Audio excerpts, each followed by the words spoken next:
no por la vía democrática. En este caso, el gobierno de Gallegos sufrió un golpe de Estado.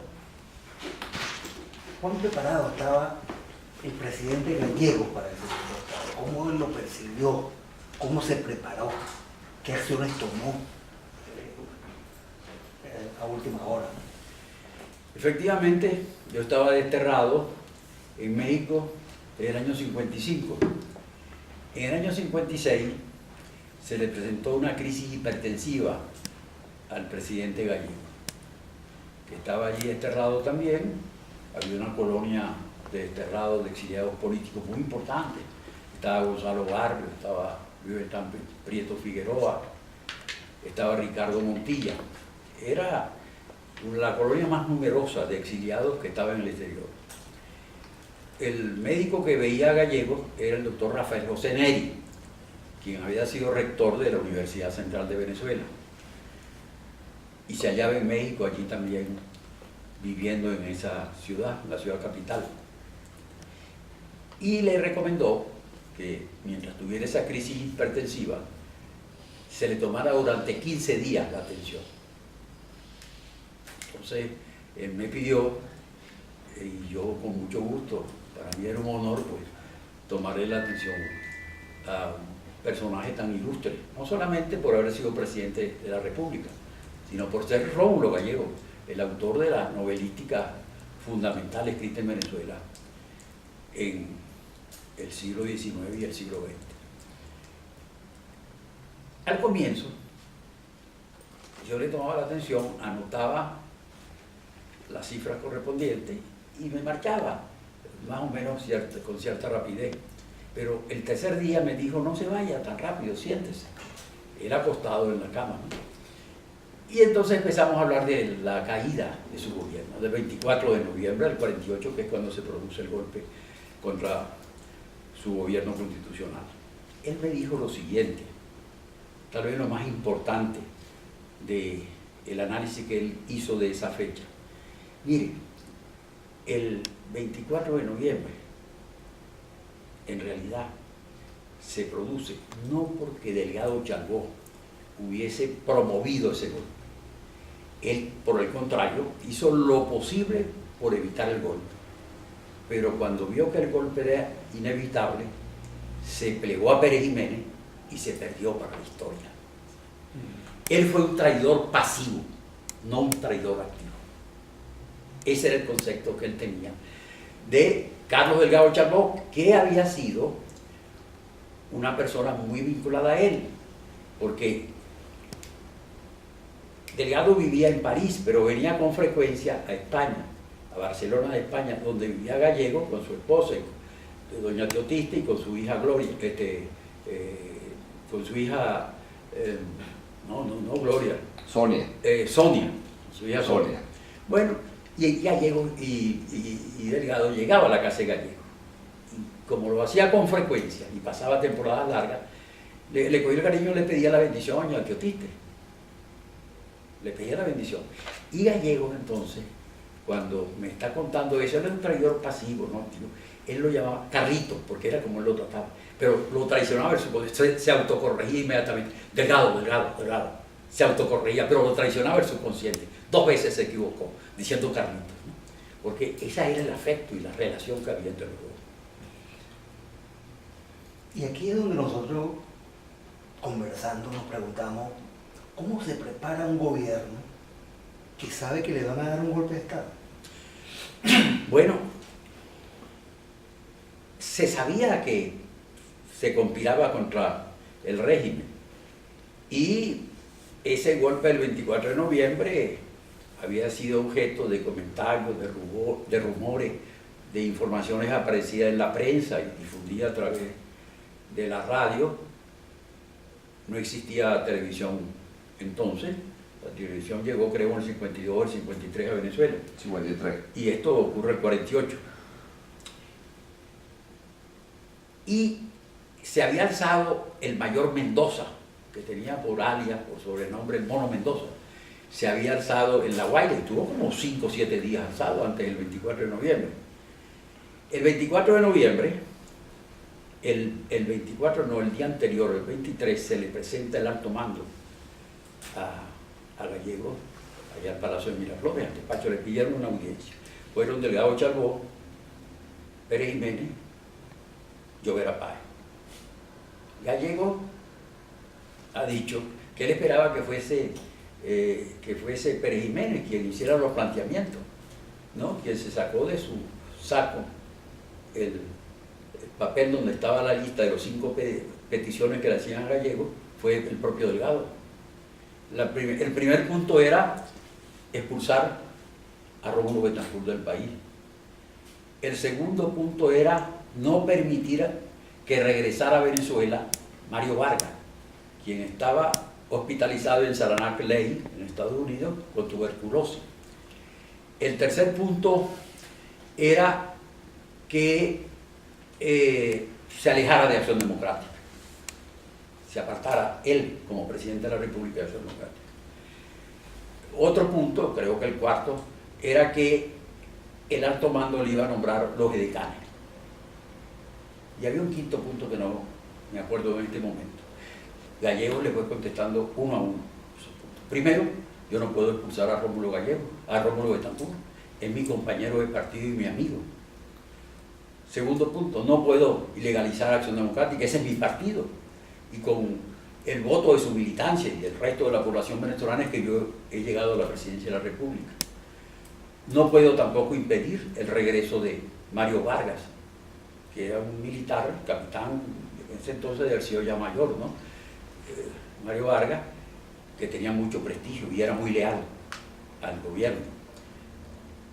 No puedo impedir su regreso, porque él está, como todos sabemos, le dice el alto mando, es muy enfermo allá en Estados Unidos, y si él quiere venir a morirse a su patria, yo no puedo impedírselo. Y en cuanto a que ustedes me nombrarían los edecanes, yo no puedo aceptar eso, porque eso es de la competencia del presidente, y además me faltaría el respeto, en cualquier momento no me dejarían entrar a Miraflores. Y hay un quinto punto que se me escapó, uno a uno, pero con una gran majestad. Y les dijo, entonces se levantó, él estaba con Gonzalo Barrios, que era el secretario de la Presidencia de la República, en la entrevista. Se levantó él y le dijo, bueno, nosotros nos retiramos al despacho del doctor Barrios, a la secretaría, se fueron él y Gonzalo. Ya yo les he dado mi respuesta. Queda en manos de ustedes la suerte de la República. Después, al poco tiempo se presentó delegado al doctor Barrios y le dijo, bueno, la cuestión se solucionó, no va a pasar nada. Bueno, al día siguiente dieron el golpe de Estado.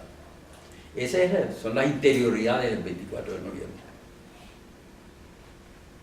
Y al interior de la ADEI, un partido de tanto arraigo en el pueblo venezolano, ¿qué se discutía en ese momento? Bueno, él llamó a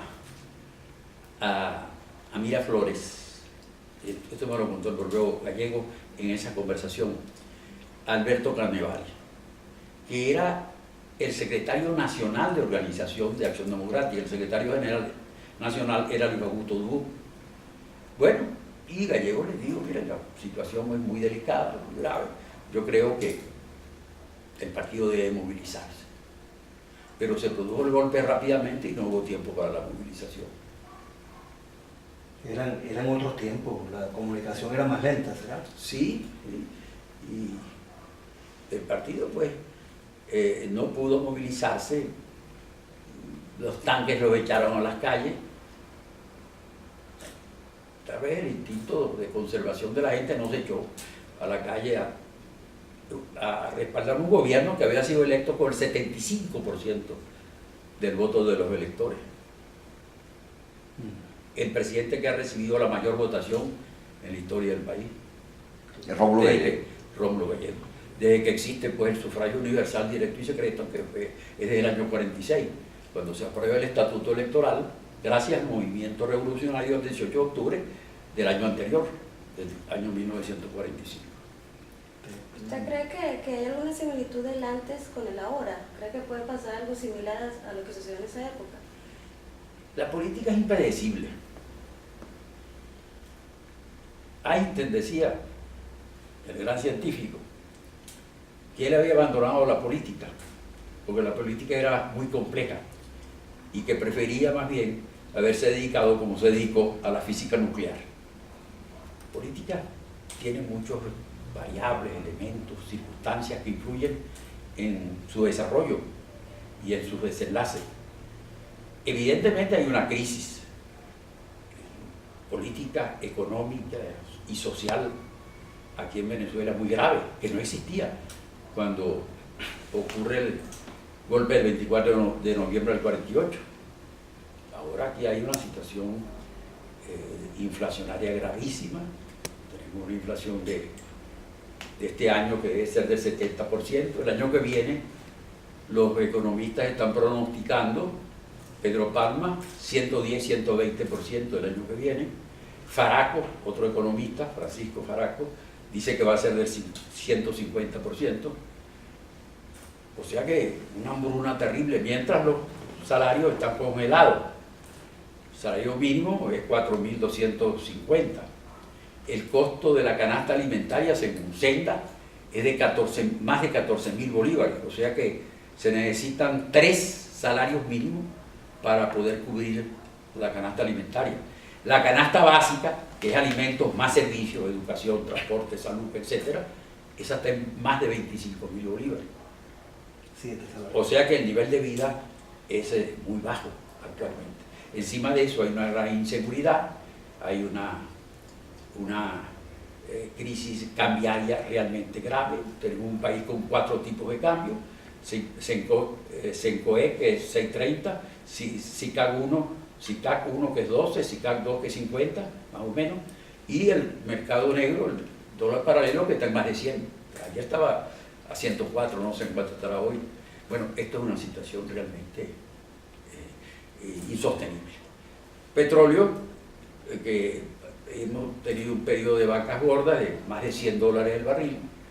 Ahora, y esto es grave para un país que depende del petróleo como Venezuela, está cayendo el precio del petróleo y ha bajado de 103, que había sido en el año 12, y de 98, que fue el año 13, el precio promedio de todo el año.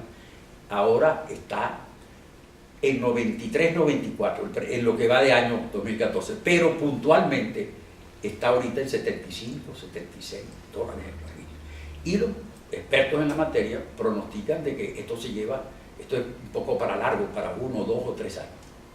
Esto pues indica que hay condiciones para que se produzca cualquier desenlace de esta crisis. Pero uno no puede predecir nada. Todo dependerá no solamente de la presencia del pueblo en la calle, sino también de cuál sería la posición de un elemento que es fundamental, que es el elemento militar. Hay una pregunta que todavía nos revolotea.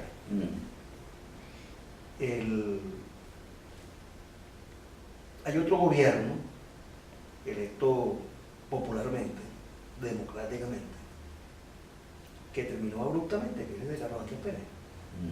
El segundo gobierno de Carlos Andrés Pérez. ¿Hasta qué punto estaba preparado Carlos Andrés Pérez y el gobierno de Carlos Andrés Pérez para terminar el gobierno de esa forma?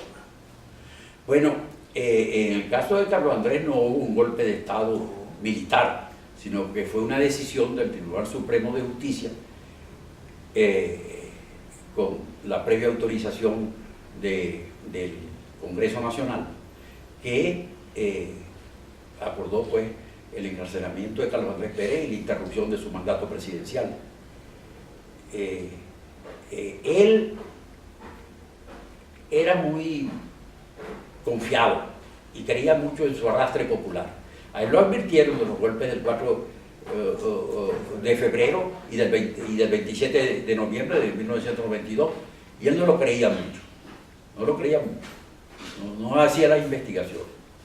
Pero realmente fue una cosa lamentable, porque de aquellos polvos tenemos ahora estos lodos. Eso que se tomó, esa decisión en el Tribunal Supremo de Justicia, fue una decisión por los dirigentes políticos de la época y el Congreso como institución dio un amplio debate. El Tribunal Supremo de Justicia tomó posición al respecto. Bueno, los poderes públicos en general, la Fiscalía jugó un papel importante. Eran, sin duda alguna, instituciones mucho más independientes de lo que son hoy del Poder Ejecutivo. Entonces se hace toda una discusión de la cual el país se entera. Pero cuando termina, toman la decisión, no sabemos dónde se tomó la decisión de culminar el gobierno de Carlos Andrés Pérez y entregar la presidencia o nombrar presidente temporal al doctor Ramón J. Velázquez. Nos tomó a todos los venezolanos por sorpresa. Y pareciera que uno de los sorprendidos es un hombre del cual todos reconocían y reconocen su perspicacia y esa intuición política innata como Carlos Andrés Pérez. Parecía sorprendido. Sí, no, efectivamente antes se discutía en el Congreso todos los planteamientos que se refirieran a cuestiones trascendentes del país, no como ahora se le niegan a la oposición cualquier solicitud de derecho de palabra, no hay debate. Y en cuanto a Carlos Andrés, yo recuerdo que estaba en Miraflores, yo personalmente, con otros dirigentes, con Carlos Andrés, cuando se esperaba el día que tomó la decisión del Tribunal Supremo, una diferencia de 1 o 2 votos, creo. 2 votos. 2 votos. Fueron 2 votos. Bueno, él hasta ese momento estaba confiado de que iba a producirse una mayoría negando el enjuiciamiento. Lo recuerdo clarito, cuando llegó la información, acaba de tomar la decisión del tribunal y se aprobó solicitar pues, su retiro de la presidencia de la República. Creo que históricamente no ha quedado claro, y usted lo está aclarando, que Carlos Andrés Pérez entonces no participó en la discusión y en los acuerdos para terminar su periodo de gobierno. No, es que él se opuso a esas acusaciones que se le hacían. Y efectivamente fueron 150 millones de dólares, ¿no? Sí. 250 $250,000. 250.000 dólares. 250.000 que se los mandaron para justamente A Chamorro. a la Chamorro para la campaña electoral. Bueno, eso es lo que lo hacen todos los partidos. Lo que pasa es que todos los gobiernos, Y era de la partida los secreta, gobiernos, pero Chávez no una cosa- recibió, Chávez, y eso sí es grave, él recibió el financiamiento de su campaña en 98 del Banco de España, El Banco Español. un banco español que no me acuerdo ahorita Ahora cuál fue. fue Luis Miquelena. Sí. Todavía No sé se- cuántos centenares de millones de bolívares. En dólares. Bueno, y los partidos, los gobiernos ayudan a los gobiernos democráticos de otros países. Eso es frecuente, ¿no? Es frecuente. Cuando estaba Franco mandando en España, los gobiernos de Acción Democrática y de COPEI ayudaron a los que estaban enfrentándose A Franco. a Franco. Aquí en las dictaduras centroamericanas, cuando era Aristides Calvani canciller, ¿cuántos gobiernos no recibieron la ayuda a través de la Cancillería El Salvador. del gobierno de COPEI? Nicaragua. Lo que pasa es que esto, pues, no sé cómo fue que trascendió y enjuiciaron por eso. Ahora, hemos hablado de un presidente electos popularmente que terminaron sus gobiernos de manera abrupta, no prevista.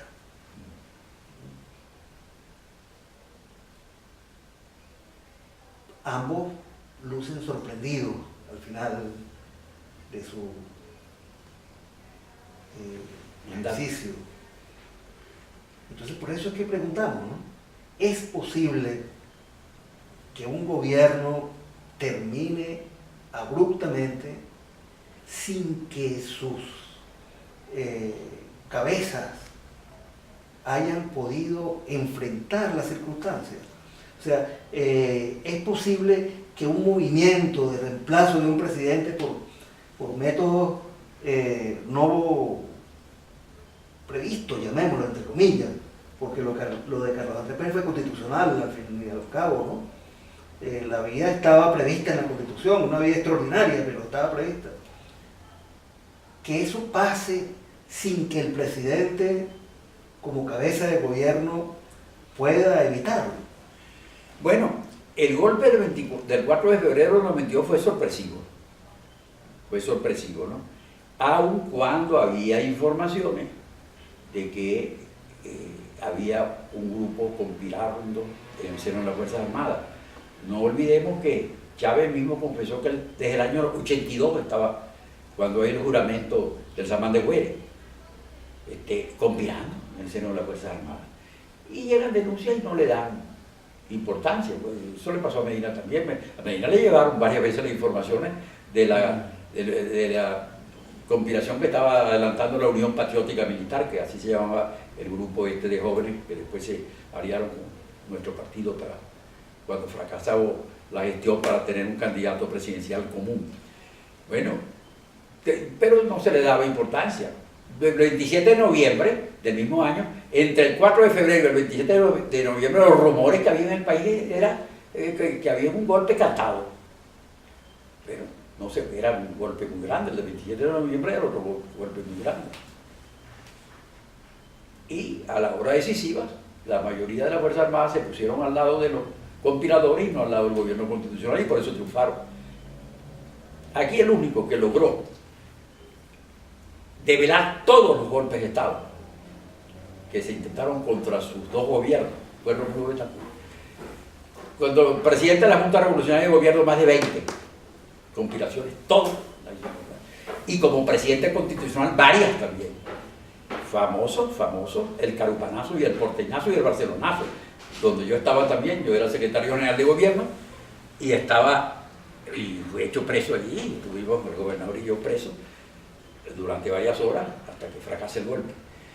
Yo le pregunté a Rómulo allá en Nápoles, él se fue después para verlo, pero el primero estuvo cuando entregó el gobierno constitucional en el 64, se fue a Nápoles. Y entonces yo le pregunté una vez allá en Nápoles: presidente, de sus dos gobiernos, del gobierno de la Junta Revolucionaria y el gobierno constitucional que usted presidió, más de 30 intentoras, ¿cuál fue el más peligroso de todas esas conspiraciones? Me dijo rápidamente, el del 11 de diciembre del 46, el Rincón Calcaño y del hermano de Pérez Jiménez, Juan. Bueno, ahí estaban todas las guarniciones, prácticamente alzadas. Se me presentó el alto mando militar a Miraflores a decirme, él era el presidente de la Junta Revolucionaria, 11 de diciembre del 46. Mire, presidente, va a venir la aviación desde Maracay y va a bombardear a Miraflores. Venimos para que usted, pues, llevarlo a un sótano, el Banco Obrero, lo que es INAVI ahora, tenía un sótano allí para protegerlo y salvarlo. Entonces dice, ¿sabes lo que yo le contesté? Mira, de aquí de Miraflores, a mí me sacan con los pies para adelante, o sea, muerto, ¿no? Si yo me voy con ellos, no hubiera llegado a la esquina de Bolero, que es una de las esquinas de Miraflores, y me hubieran hecho preso. Era un hombre muy vivo, ¿no? Y un hombre muy malicioso. Hace pocas horas, el presidente Maduro anunció un aumento del 45% para los militares. Y en estos últimos 4 meses, 244 generales y almirantes fueron ascendidos a tal cargo.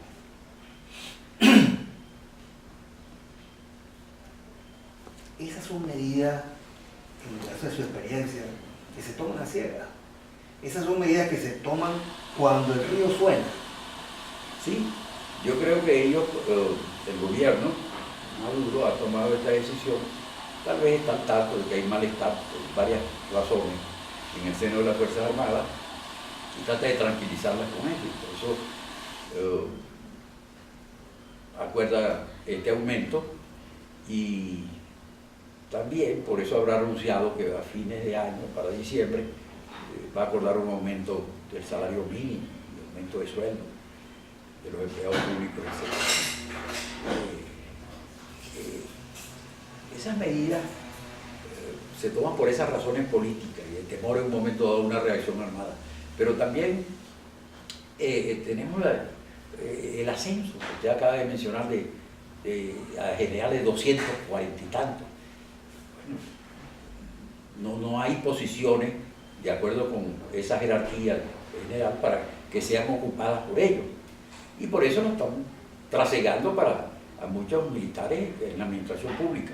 Ahí, bueno, en el gabinete hay varios militares. En gobernaciones creo que 11 gobernaciones están en manos de militares. Y la influencia militar, la cuestión pretoriana, es notable y visible en el seno del gobierno nacional, ¿no? De tal manera que este es un gobierno militar presidido por un civil. Se parece mucho a lo que fue Suárez Framerich en la Junta Militar, en la Junta de Gobierno, que él la presidía y los otros dos miembros eran los dos militares, Pérez Jiménez y Llovera Páez. Era Junta Militar antes, pero cuando matan a Delgado Chalbó se llamaba Junta Militar, pero matan a Delgado Chalbó y quien sucede a Delgado es Suárez Framerich, que era un civil, entonces por eso le cambian el nombre de Junta Militar a Junta de Gobierno.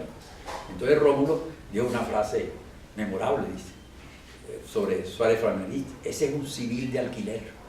Bueno, así Maduro se parece un poco a eso, un civil de alquiler, en manos de un gobierno evidentemente influido por la élite militar. ¿A qué le teme más un gobierno? ¿A la Fuerza Armada o a una crítica que las encuestas calculan en un 80% de la población venezolana? Un gobierno democrático no debe temerle a la crítica, sino más bien solicitarla. Y debe temerle a la reacción militar, tanto el gobierno dictatorial como el gobierno militar. ¿Qué viene para Venezuela? Yo creo que esta es una situación, esta crisis que está viviendo el país, insostenible. Si el gobierno no rectifica, aquí viene un desenlace. ¿Cuándo? No lo sabemos, pero pronto. Aquí, ¿qué va a pasar si los pronósticos estos, si sigue cayendo el petróleo y la inflación va a ser de 110 o 120 o 150%? Y seguimos con esto, con un dólar que está ahorita en el mercado paralelo a 100 y tanto. Esto es insostenible. Tiene que pasar algo, si no rectifica el gobierno. Yo creo que el gobierno no se va a poder sostener. ¿Alguna reflexión final que nos quiera dejar? La reflexión final es tener fe. Fe en el futuro. Y trabajar unidos todos los sectores democráticos para que Venezuela pueda superar este trance tan difícil y tan amargo que está viviendo. Bueno, muchísimas gracias. Bueno, gracias a ustedes.